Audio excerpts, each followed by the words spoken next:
If anybody had a chance to review minutes, you don't see that approval on the order, but if you want to add a faith, Mark, would a motion to approve them? Sorry? You want to approve the minutes? Oh, sure. Go ahead. Yeah. You want to? All right. I make a motion that we approve the minutes. Okay, I'll second, and that's fine. So minutes are approved. We'll move over to business items. And looks like first up is landfill cap and closure. I'm guessing that is John. Yes, again, through the chair, John Phillips, Director of Public Works. Good evening, everybody. How are we? Yeah, just a brief update on the cap and closure plan. And again, this is for the Brixton Street development of the private-public partnership in the Material Solutions Center. This is a phase of project that's necessary to develop the town's asset. And right now, we're really in the regulatory phase of approval. We're running 2 tracks. We're running an application to DEP to make sure that they approve the requirements that they have for cap and closure, as well as going through our town engineering's regulatory issues, as well as inland wetlands, cuts and fills, and doing that. We hope to soon submit a inland wetlands application to officially address the permit process. But we've met over the last 2 weeks a couple times, and that's where we are in that. We're just entering the regulatory approval process for capping it. All right, fantastic. Anybody have any questions about that? I don't see any. Well, thank you. Looking forward to progress as that moves along. Next topic, 30-minute free parking, and I guess that's John as well. You did give a little report on that. I hope people had a chance to see it. Yep. It's uploaded in the civic clerk uploads portion of it. Just quickly, it's a memo to obviously the town manager and to you, Ben, and obviously for the whole entire committee. Quick background: at the start of the pandemic, and the town of West Hartford, making adjustments to address center business needs and what they were, and them adapting to the business climate for the pandemic. We provided north of 30, I think we landed on 35 30-minute free parking spaces on temporary stanchions, and they were spread out throughout the entire center to give balance between all the different types of businesses on Farmington Avenue, LaSalle Road, South Main Street, and through Blueback Square. 2 years later, we're I guess for all intents and purposes, I think we're pulling out of the pandemic. Businesses have made adjustments, and they've certainly utilized those spaces as intended throughout the heart of the pandemic, specifically during the shutdown periods when restaurants were closed. Since then, the stanchions themselves are not well managed, not well taken care of. We don't have the ability to take care of them and manage them as good as they should be. They get moved around. They get moved from one car to another. They're always, migrating from places to place. They get congregated into one section versus nowhere else. They get, collected in front of one particular restaurant or store. The intended audience or the targets, the transient parkers, don't tend to see them because they're buried in the middle of the rows, and you really don't see the stanchion until it's too late. So you either drive by it or don't have the opportunity to use it. And so we feel that coming out of the pandemic, bring that on-street parking back into play because it is our most sought-after parking space. We want to move those spaces, which we already offer 30-minute free parking in our surface lots. But we wanted this, instead of just offering it through the kiosk system, which exists now, we want to designate 8 spaces in each lot, located near the sidewalks that bring folks out to the restaurant corridor and their store corridors, the street side. And folks who use the service lots will be able to pull in these spots. They'll use these spots. They won't have to use the kiosk to claim their 30-minute parking. We think it's a better approach to managing these spaces to ensure they reach the intended targets and the audiences that need them. And then again, brings our on-street spaces back into play and starts bringing in normalcy, if you would, on the fiscal impacts of the municipal parking budget. All right, great. Mr. Hart. Thank you, Matt Hart, Town Manager. And John, I'm sorry I didn't think of this, Mr. Phillips, I'm sorry I didn't think of this previously. I would also include Ms. Gorski, our Economic Development Coordinator, in the loop on this, just to get her feedback. Okay, I can certainly do that. I think it would be important to get that perspective as well, Mr. Chairman. Thank you, Mr. Hart. Anybody else have any comments or questions on this? I don't hear any or see any frantic arm waving. Just one question, John. With the designated spots, if somebody uses it, and obviously you can still use the kiosks, is there any penalty for somebody who uses it and then actually is parking longer and buying the longer, obviously? Yes, it'd be overtime parking. But the action that we would have to take on the enforcement side, just like we do now for offering them on the street side, or how we, through the pandemic, you got to electronically mark tires, note that the car's there, and then return after 30 minutes or the period of time you're looking to investigate. In all honesty, they're hard to manage, hard to enforce. And right now, even through the pandemic, we really only enforce them through complaint. Because if not, you'd literally have to sit staff out there and bird watch the spaces. So we really manage them by, through a complaint process. We think by bringing them into a central location where they're easily identified, we think the customers would be more advantageous to use the system properly than the way they are now. Like I said, now they're on temporary stanchions. They're very much movable. They can be picked up regardless of who's sitting in front of it, what car, and moved in front of your car to take advantage of it. We've actually seen that happening. So we think it's a better purpose in the lots where we already offer the 30-minute free parking. It won't take away the 30-minute free parking. So if we overuse the 8 spaces, the rest of the spaces are still eligible for the free 30-minute parking that you can register for at the kiosk. Got it. All right. Very good. Mark, you got a question? Yeah, thanks. John, I think you're concerned about these 8 spaces for the retailers and the restaurants. Given the fact that there's 30-minute free parking anyway, is it that the consumer, the customer, wants to just go quickly, run in, and not have to go to the kiosk? And if that's the case, can it be put into the app? Because I know I go for 30 minutes and I try to do it in my app and I can't. Yeah. And I end up paying $1.50 anyway. So Mark, that's a great question. Unfortunately, though, the app can't accommodate that because the 30 minutes is a rate structure associated with the lot. The app is just a payment system like Visa, MasterCard, or etc. They take the money in a clearinghouse and distribute it to the participants, which would be us in this case. They take their user fee and they give us the fees that they take. You can't establish the fee structures beyond what is baseline in the app. It's the kiosk that's smart, that understands parking's got a designated button to put you in the free parking spot with your license plate. The app's unable to do that. But yes, the intent of the spaces are for people for quick access, not have to fumble with the kiosk, run, grab their pizza, run, grab their clothing item that they may have purchased online for pickup, and get in and out as conveniently as possible. All right, great. Well, thank you. Move on to the next item, which is Trout Brook Trail tree removal. Yeah, again, another item out of Public Works. It should be in your uploads as well. This is a letter that was drafted by our engineering division under Community Planning and Development. It's a cooperative effort with the engineering for the phase 6 of the Trout Brook Trail portion that goes from Fern Street to Duffield Drive.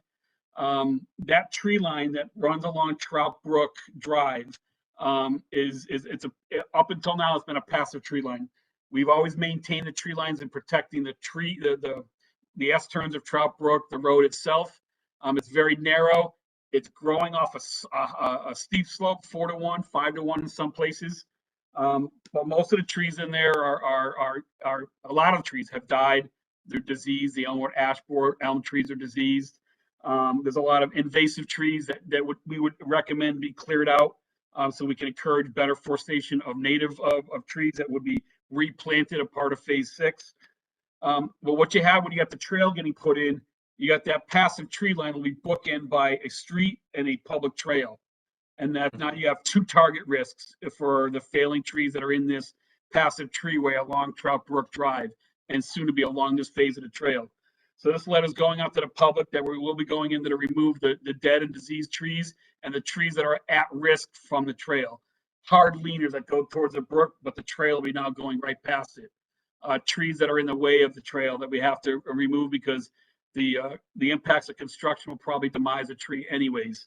So this is just a letter that's going to go out to the abutting property owners that will have immediate impact for this project. Just give them notification of our work. And John, the area, I don't know if you, I should have gone over there. The Leonard area. It's across the brook from that area. Right. They obviously had the problem about 6 years ago with a lot of trees going down for the dredging. Do we know in that area, or is it sort of in better shape? I mean, I know we put a bunch of new trees were put in there. Yep.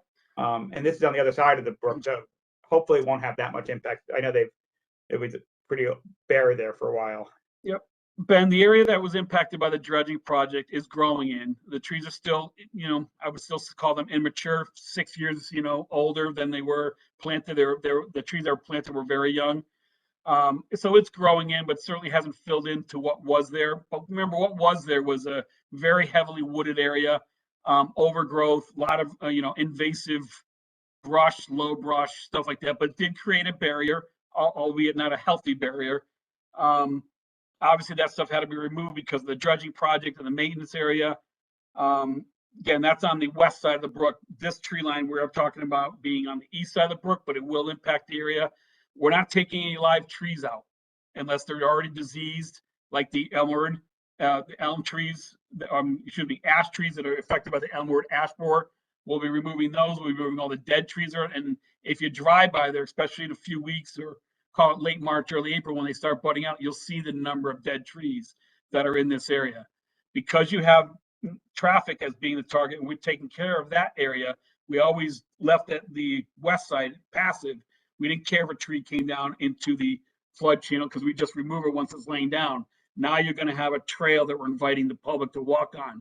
So we've got to maintain that corridor to a higher level. It's this part of the project, because it'll be under construction, is really I'd call it best described as a risk avoidance maintenance project. Got it. And just a quick question on the most recent part of the trail, the Farmington Avenue to Fern. Forget what number that is now. That's would have been phase 5. Just curious. I know it's blocked off now as a continuing project. Is that anticipated for the entire winter? Yeah, it's in winter shutdown now. They were able to get a base course of asphalt down on the trail on, I would say, probably a good portion of it, maybe 50% of it. The rest is bedded down with stone, and there's still some excavation to happen. On that portion of the project, we removed 42 dead trees, all dead wood due to disease or had hard leans that were affecting the safety of the trail. But when we invite the public down to start using the trail. All right, fantastic. Thank you. Any questions on this piece? Mark. So, John, I tried to look at it while you were just talking. I think you had submitted this publicly as well, this plan, right? The trail has been submitted publicly. This is really, we're starting to enter into the implementation phase, if you will, the construction phase. And so in one of our latest reviews of engineering, we walked it throughout the winter. We've been walking it, and we're identifying a number of trees of concern. So we're taking the public approach to give the abutting property owners notice that we're moving this phase. There will be a tree removal portion of this project, and letting them know that what our intents are. Okay. All right. Thanks. Thank you, and welcome, Councilman Blanks. Hi, everybody. Interesting background, but you're there somewhere. We're about ready for staff reports. For just on, I don't see a link on our agenda, but the communications. hopefully the rest of the committee, we did receive a letter regarding parking. It's not a topic for today. There was a letter, I think, it was sent to the entire council regarding the permit parking issue. Probably should be added somewhere into communications on our agendas. But we can, Mr. Hart. Thank you, Matt Hart, Town Manager. Would you want to, could we add that as a communication for the next meeting? Yeah, that would be fine. If we can do Okay. that, great. So Ms. Reinheimer could take note of that. Thank you. And now we have our staff reports, and we're going to jump to C. Catherine, on the sustainability update. And thank you. I know I sort of gave you no warning, gave you a surprise last time by asking for written reports, but this one was excellent. Thank you very much for that. It's great to be able to get some of it in advance, and that was very helpful. If you can give a quick summary of what of your report, and you did add some questions in there as to what we're looking for, so hopefully we can have a little bit of that conversation as well. Okay, yeah, great, thank you. I'm Catherine Devaney, the energy specialist for the town, and I guess this is the second time that I've been to this meeting. Thank you for accommodating my other commitments this evening. So I'll just hit again. I provided you a written report, and I'm happy to answer questions with it. I'll go through it quickly. These are just some highlights. And we can talk about what you'd like to see in the future, but my idea was just to give you kind of a flavor of what's going on, or what's hot right now. So what was hot was the climate resolution passed, and thank you all for your participation in that. I know that a lot of the groups that I interacted were very pleased with that. And as I put in the report, I think a lot of them are very proud of that particular resolve that was mentioned, to use climate change as one of the lenses for future town decisions and actions. Moving on, I provided a couple of charts in there that I thought might interest you. This is an actual metric that is tracked in the town's energy plan. You can see the graphic on the left showed kind of the goal of where we were trying to get to by fiscal 2022, which was kind of a slight decrease. This is total energy use, both natural gas and electricity combined for the whole town. And we were hoping to kind of see a gradual decrease all the way through fiscal 22. But of course, then COVID hit. So the curve went kind of wacky. As you can see, there was a big dip in fiscal 20 when the buildings and especially the schools were shut down for a little while.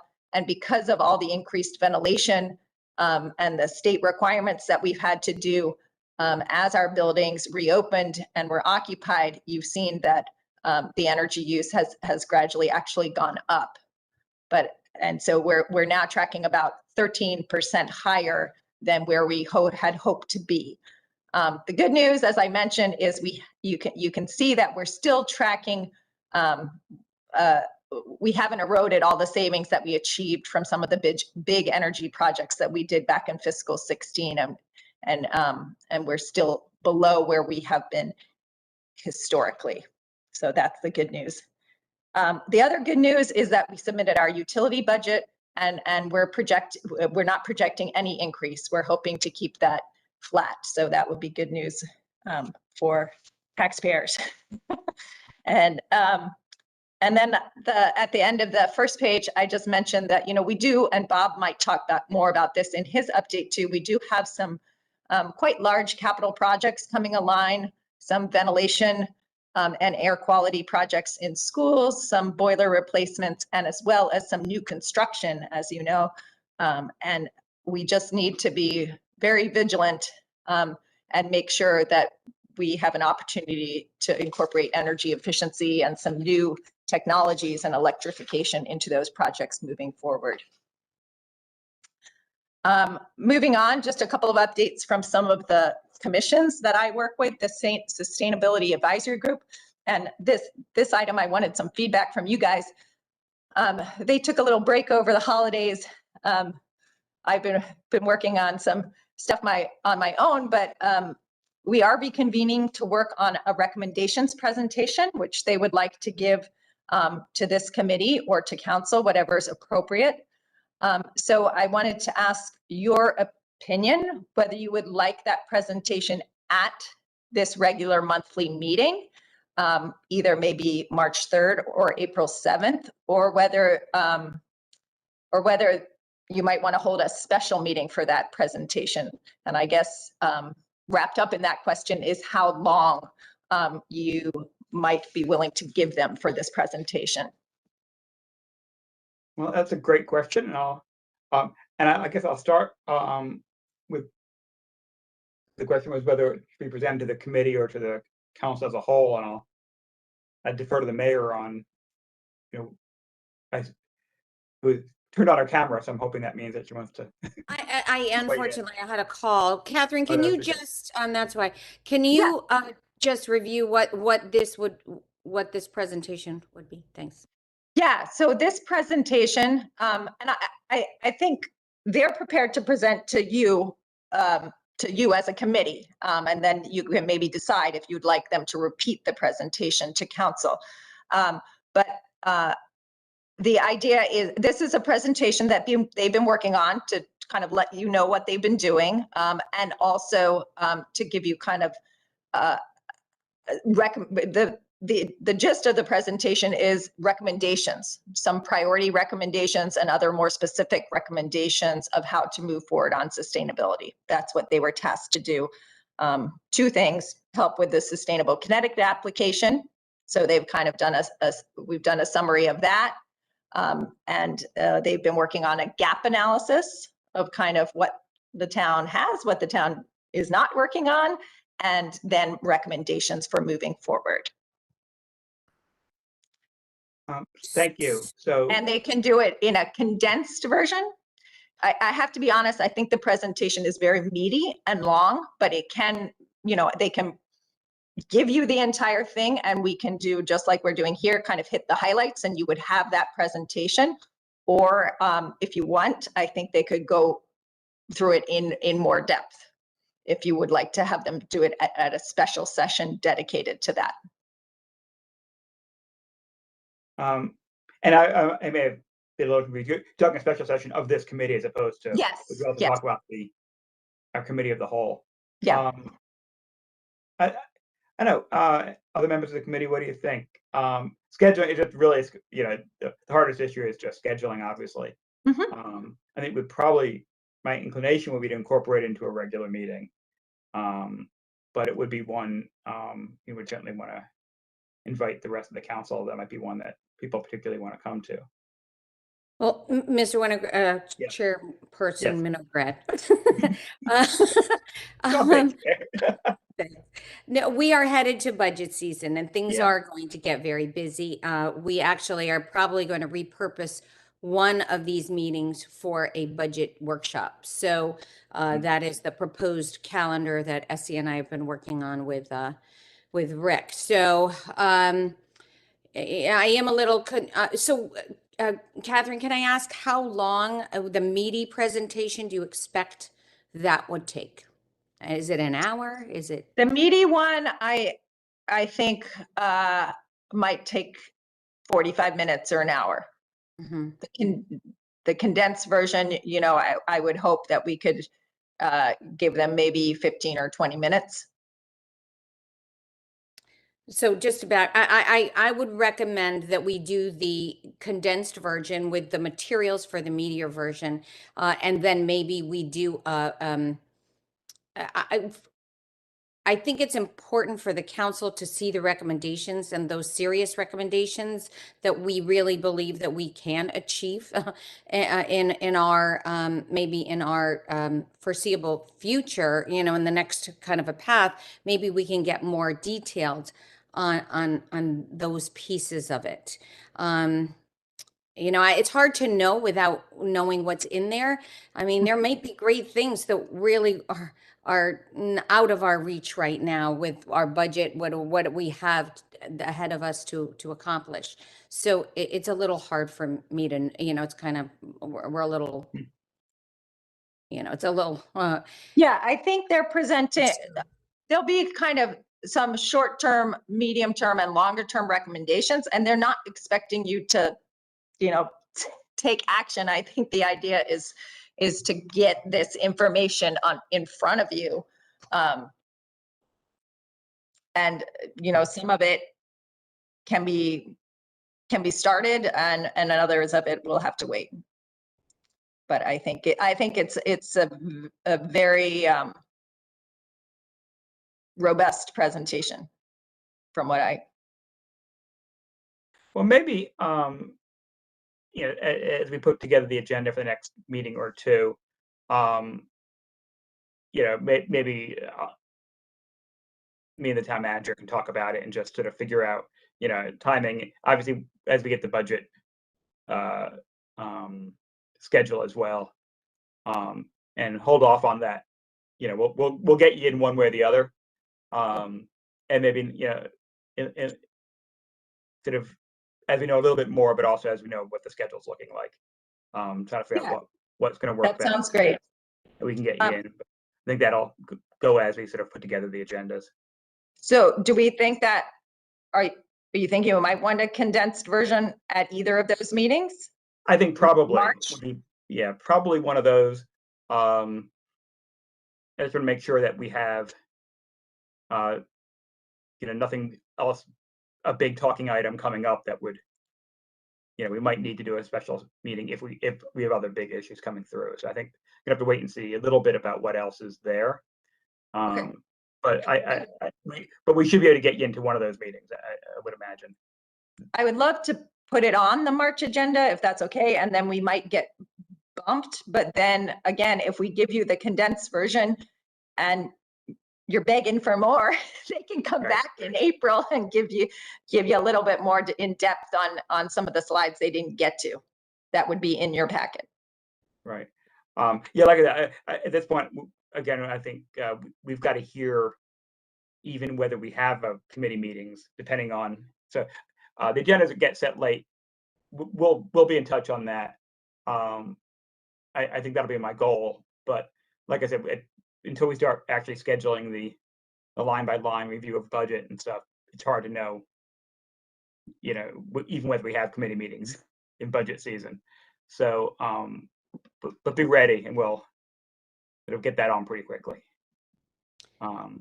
Yeah, Madam Mayor. March is likely that we will have a meeting. April is not likely. We will have we will have a committee meeting. But again, I think you know, look, we are, Rick is just getting on board with this, and we would like to have a little time to figure out what the priorities are on the meeting that we have to accomplish, and figure out if whether it's the short or the long, or you know what we can do for that March meeting. Thanks. Right. Rick. Thank you, Madam Mayor and Chairman, Mr. Chair. So what I'll do is I'll meet with Catherine and Bob sometime over the next week or two. And Catherine, if you could kind of go through that report in a bit of a summary with myself and Bob, and then we can decide if we'll have room for March or if we'll put it on some future meeting after that. Does that work for everybody? All right, very good. Thank you. Great, thank you. And beyond that, and I know, Catherine, I know you've got to get off to another meeting. I do think one thing in your report that I thought was particularly interesting is some of the heat pump and the public education piece.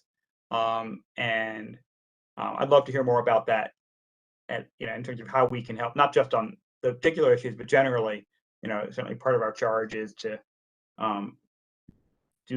fix our own house in terms of the town government's use of energy. But I think I've certainly heard from people looking for the help with figuring out how individuals can save as well, and getting that sort of economy of scale. And you know, people have talked about the solar projects that came through, and of course, it would be helpful for the town to have been sort of having hands in it. So I'm very interested in that personally.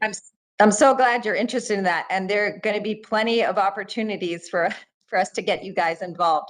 We just had a kickoff meeting. This is the Heat Smart Energy Efficiency Education Campaign.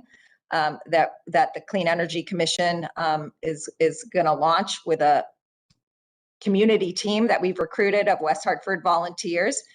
So we just had a community meeting. So they're still in the planning stage, still in the initial stages.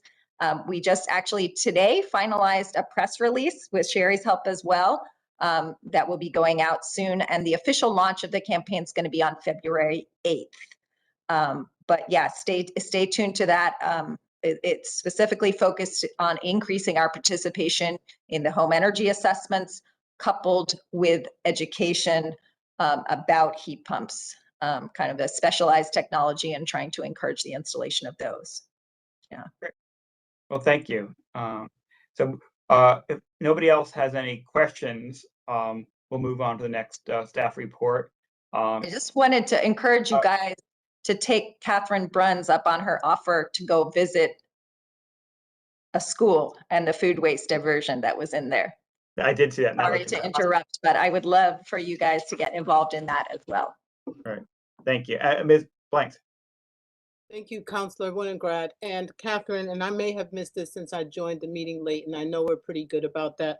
As we begin to roll out the education on these Heat Smart campaigns and others, will this information be available in Spanish or other languages as well to our community that English is a second language for them? I will mention that to the community team. We really haven't got that far yet, but absolutely. I think we should be doing that. We are working with, and we've invited our social services department to be part of this, and hopefully we can make materials available in multiple languages. The Heat Smart website actually does have a translation feature, just like we do on our town website and Board of Education website. Thank you. Thank you. And yes, we do have the invite to Bugby, and we'll make sure our colleagues who aren't on the call today know about it as well. Awesome. That would be fun. Well, thank you very much, and stick around for as long as you like. I know you have another obligation though, so we won't be insulted if you have to go. Bob, what do you got?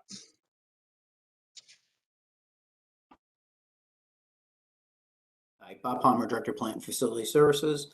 For our daily operations, our buildings continue to perform well. As you know, January was extremely cold. We had the overall temperature for January was about 3 degrees below normal. So we had a few cold spills.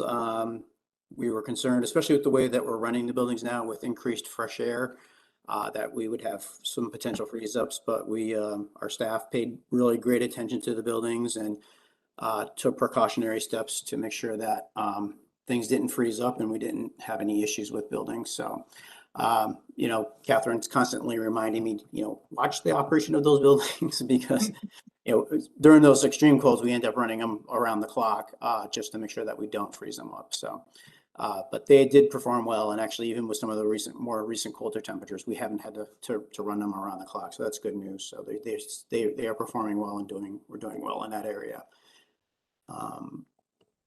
Okay.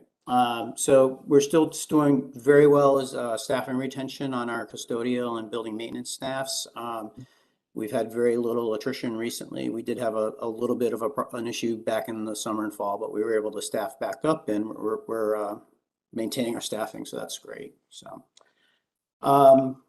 moving on to some projects, the new Elmwood Community Center. So we have selected 5 firms that submitted proposals for the functional program development and facility feasibility study. We got to shorten that title up. So those interviews will be happening on Friday, the 18th of February. And we'll select a firm from there to help us begin that process. Over at Elmwood, the new Elmwood Community Center, we did remove the underground storage tank that was with the building, and we had good news there. There was no sign of leakage, and it was certified as clean. So that little project has been completed. We're still utilizing the building for police training purposes.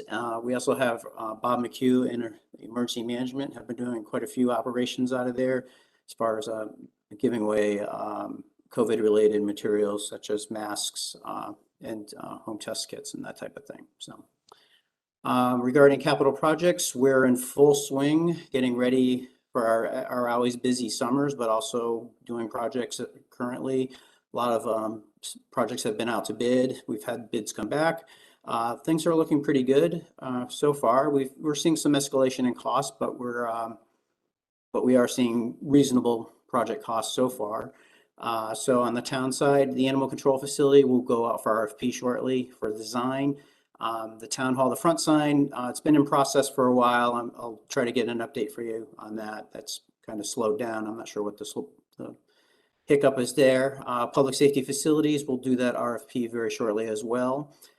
For DPW roof replacement this coming summer, we are about to interview architects for the design of that project. So on the Board of Ed side, we've also been very busy. Same thing, Phillip Auditorium, air handler. We just received bids on that project.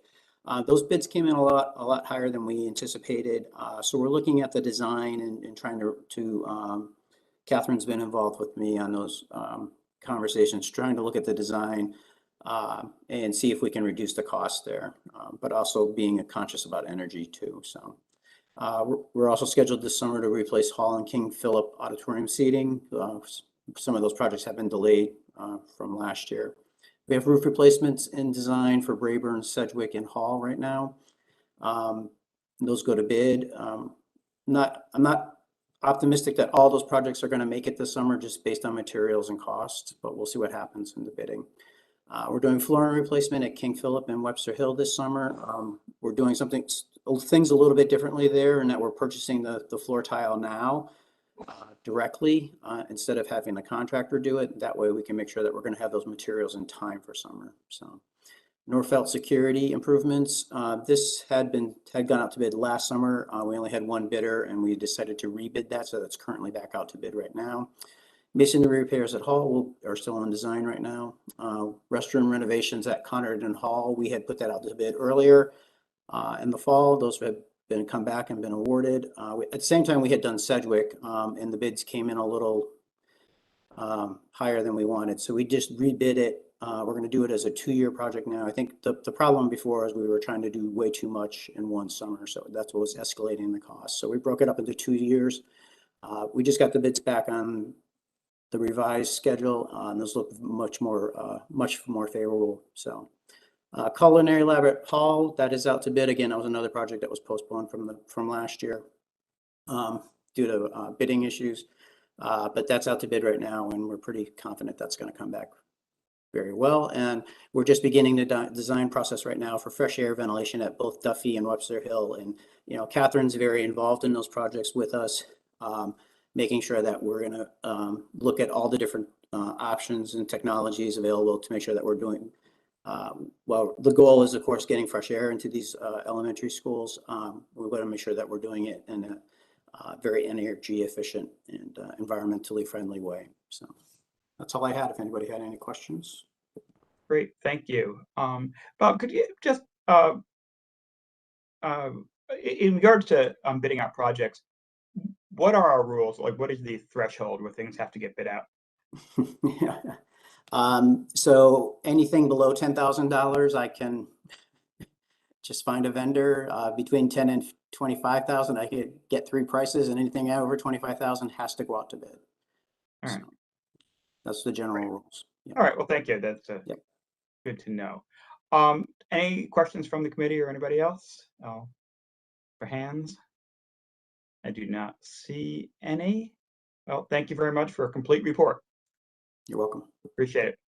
John, you're up. And by the way, another storm, another great job by your crew. So really appreciate it. It was really, it seemed very smooth. It did go very smooth. Obviously, we didn't get the depth of snow that was forecasted. It stayed east of us, but the team performed very well. Very well. Certainly pleased with the outcome of the storm. Again, John Phillips, Director of Public Works. This month's monthly report, again, being in the middle of winter, just like Bob said, it's been a very cold month. December was also winter set in on us. So we're just really, we work week to week on a 5-day forecast. You know, we pick and choose the maintenance projects that we can get involved with based on the outcome of a 5-day forecast, what we can get involved with. But crews have been very good and advantageous on working on those single catch basin repairs, things that we can address if weather's permitting. Certainly doing a lot of equipment maintenance, you know, as we have a number of storms. And as written of this report, we already had logged in 6 snow events that required overtime, expensive materials, and using all of our equipment. You know, all that stuff needs to be maintained, and staff's doing a good job filling that time in. On January 3rd, we backfilled 2 open positions, street maintainer 1 positions. So we're continuing to improve on our staffing levels. We still have a couple opening spaces, vacant positions, and we're going to continue to work the remainder of this winter and the spring to fill those positions. To highlight a couple of things on municipal parking division per the request of this committee. Again, what we always watch obviously is the revenue performance. And a key point, remember, this report reports on the month before the last month. So this is on December. Because we meet so early in the month, we can't get the financial data out in time for this meeting. You know, today only being February 3rd. So this the revenue performance is based on December's performance. Obviously, with COVID was a setback, and unexpected setback, because we were trending in the right direction. So we took a little bit setback, and we think revenue slowed down a little bit. So we're still about 85% of pre-COVID revenue performance throughout the whole entire parking operation. But we still see signs of positive growth and moving forward, hopefully become normal as we move further and further away from the core shutdown at times and the pandemic itself. We did settle on a new agreement with Del Mar Hotel. Their performance has increased over time, as rightfully so. They're getting more popular in their market space. And so now we're leasing 45 spaces per month on a monthly basis to them.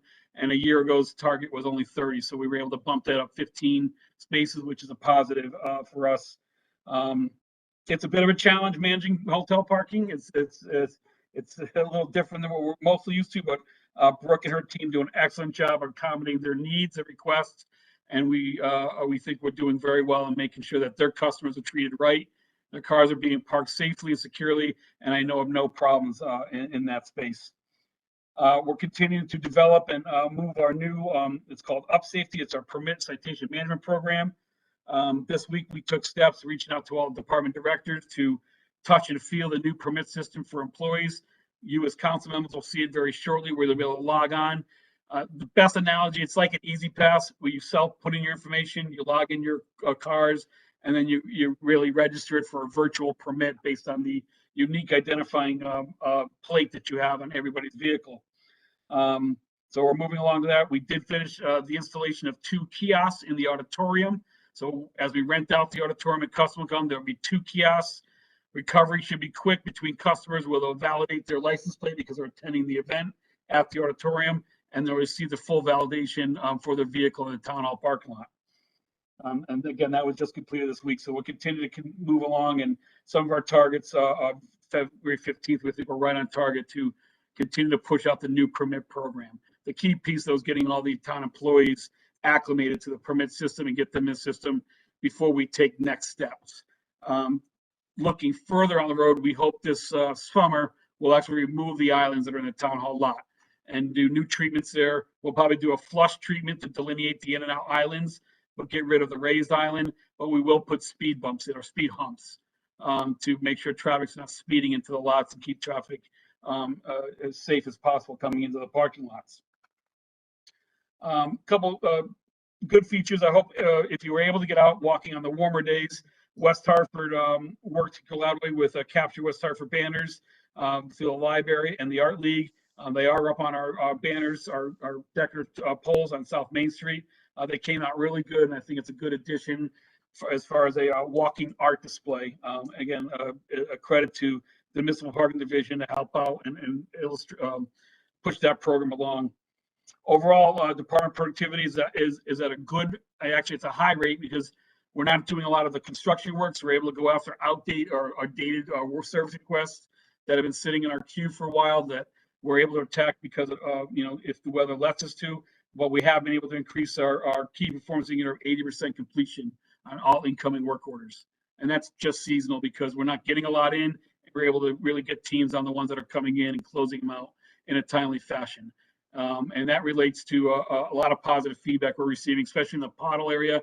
Residents really enjoy using the system, and we get positive comments in our quick response and on curing pothole ails. And some of our roads have several.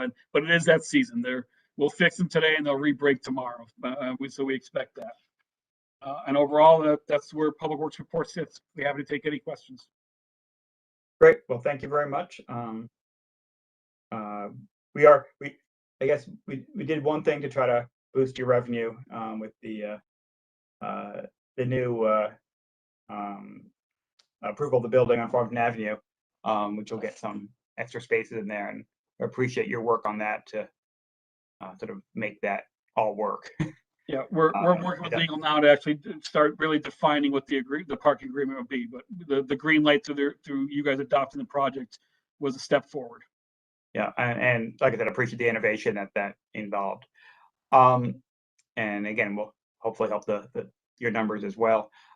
Anybody else have any questions? Carol. Thank you, Chair. I had two quick questions for you, John. One, I'm so glad you brought up the humps and the bumps because I've always wanted to know what's the difference between the speed humps and the speed bumps. Is one bigger than the other or what? A speed hump is more elongated, so you're more driving up on it and then driving off it. A bump is literally a shock to the car. Okay. We're going to go with humps because of really maintenance and snowplow operations. Speed bumps aren't very good on snow plows, and we tend to rip them out. So we want the plow to come up on it and off it and not slam into it. Okay, thank you for that. And then the other question I had, just some observation that I made during the two snowstorms. Did any of the staff encounter any problems with folks either not adhering to the parking ban or may have forgot about the parking ban and got snowed in the process? And how did that work out? Carol, that's a great question. Parking bans are kind of are unique, challenging, and they're very, very situational. Our public, in general, they're intuitive of what's going on. They understand weather, probably more than we want them to believe. So when I put on a parking ban for a minor snow event, people take liberties and realizing, this one's not that bad. I'm going to take liberties and maybe not adhere to the messaging that we're giving and the police force coming out and doing the enforcement. And quite honestly, the storm is minor and really doesn't develop. The pressure from Public Works to clear the street isn't there, so we're not as aggressive in asking for assistance to remove a car because of that need to plow or not plow. As storms get deeper or bigger or more intense based on forecast and reality, like this past weekend, all last week, if you recall, it was the biggest storm of the last 3 years is coming. I was certainly sensitive to that. Renee Miscue's office was very supportive in us. The police department was extremely supportive. We were really on an everyday campaign of getting the message out about the parking ban that was coming, plan ahead. The Thursday before the storm, or Friday before the storm, Renee, I think, was doing a push almost every 4 or 5 hours, reminding about the parking bans coming in a few hours. And then the police force did a masterful job of standing behind the need to really clear the streets. Because if you saw the pictures on TV of New London and some of the coastline areas, if we got the 24 inches and we didn't put that effort out there, we would have had cars buried in snow and some roads unapproachable days after the storm. And so thank God we didn't have to have that happen. And then again, back to the intelligence of our residents, they knew that this storm was serious and they didn't want to get caught in it either. And we saw a really good compliance for this last storm. But it really, Carol, to answer your question, it's really situational based on the intensity of the snowstorm. Thank you, John. I see a question from Leon. Thank you, Mr. Chairman. Through you to Mr. Phillips. I noticed on January 29th, you tweeted out about some equipment failure.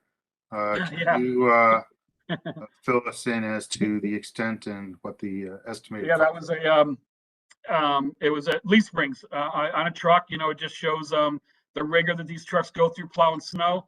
Well, most cars probably don't have them because they're all spring suspension, but the leaf springs obviously connected the drive axles connected to the frame of the truck, and really give the truck that height. One of our trucks, the whole front leaf spring assembly blew apart, just shattered really in many pieces, which made that truck inoperable for the rest of the storm.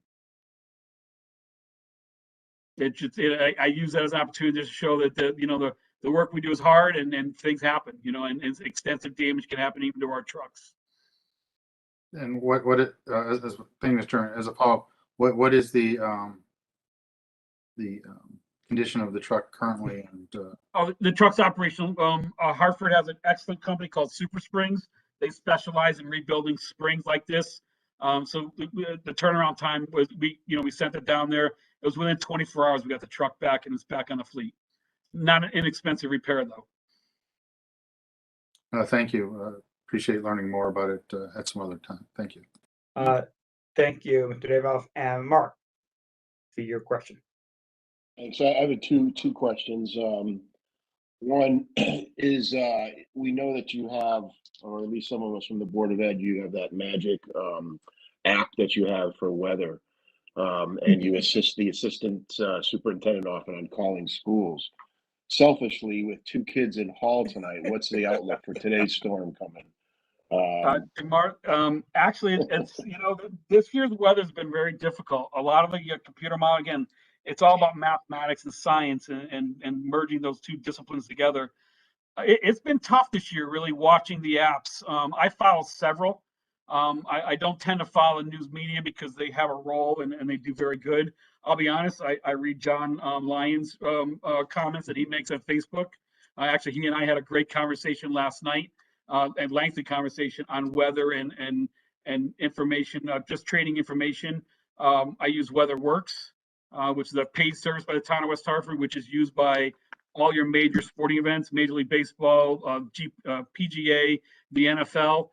That's really my go-to resource, and that's one I share with other department heads and emergency managers for information.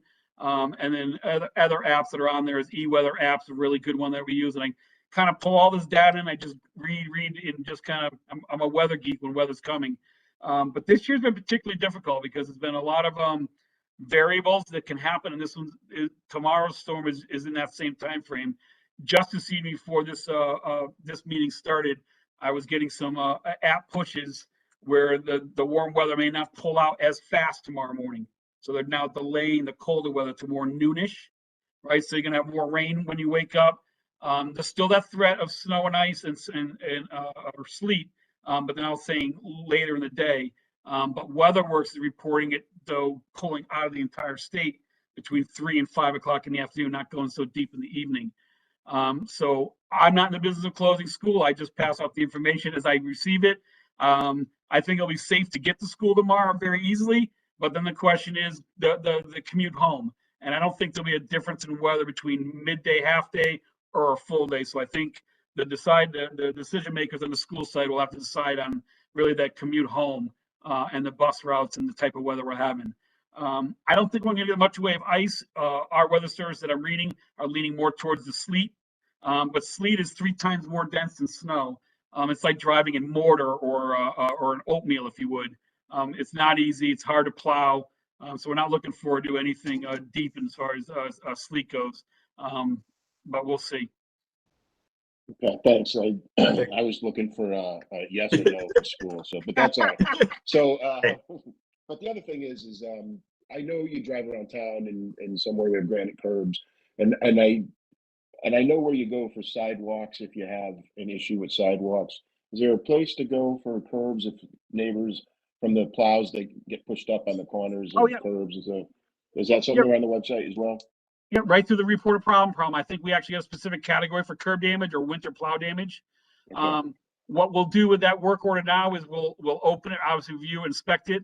We'll pick up the damage because we don't like the unsightly damage to be there. So we want to pick up any chunks that may have been broken by the plow. And then we return in the spring, as soon as spring allows us and the asphalt plants open, and we start replacing those curbs as soon as weather allows us to in April, May timeframe. Okay, thanks. Thank you. You're welcome. Thank you. And for the record, the council is not interfering with the board's just on board's decision. We are taking no opinion on that. Don't want to step over those lines. Mark can, it's okay.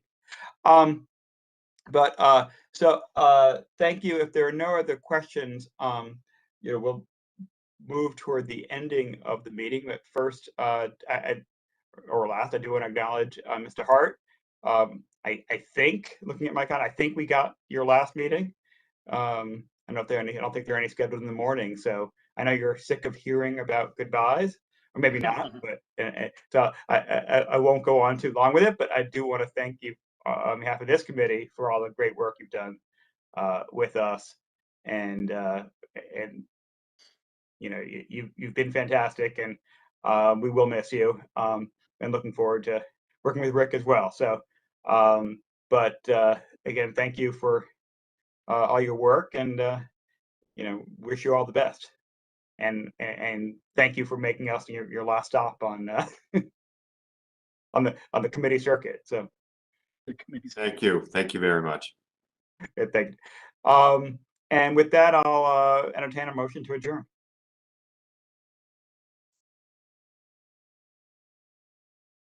Make the motion. Mark. Yeah, Carol got you. She made it. All right, well, we'll take that. Thank you very much. Thank you all, and have a great evening, and let's look forward for that weather tomorrow. Stay safe, everyone.